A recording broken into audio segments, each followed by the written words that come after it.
নমস্কার বন্ধুরা, আজ আমরা জানব হিন্দু ধর্মের অন্যতম পবিত্র ও রহস্যময় উৎসব মহাশিবরাত্রি সম্পর্কে।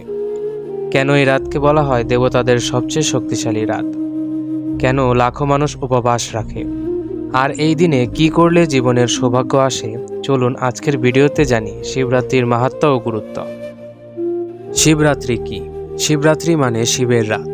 এই দিন ভগবান শিবের উপাসনার জন্য সবচেয়ে পবিত্র বলে মনে করা হয়।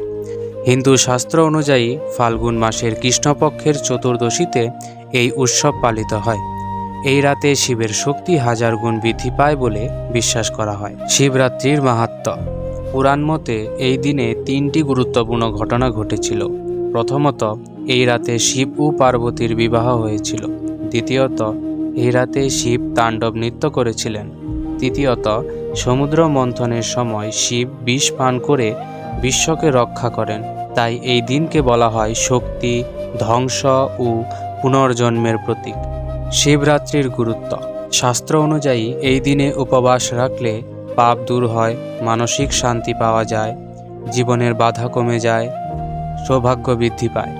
বিশেষ করে এই রাতে ওম নমঃ শিবায় জপ করলে জীবনের কষ্ট দূর হয় বলে বিশ্বাস করা হয়। মানুষ কেন জেগে থাকে এই রাতে? এই রাতকে বলা হয় স্পিরিচুয়াল অ্যাওয়েকনিং নাইট। এই রাতে ঘুম না করে ধ্যান করলে মানুষের নিজের ভিতরের শক্তি জাগাতে পারে। শিবরাত্রি শুধু উৎসব নয়, এটি আত্মশুদ্ধি ও শক্তি অর্জনের একটি পবিত্র রাত। আপনি কি শিবরাত্রিতে উপবাস রাখেন? কমেন্টে লিখে জানান।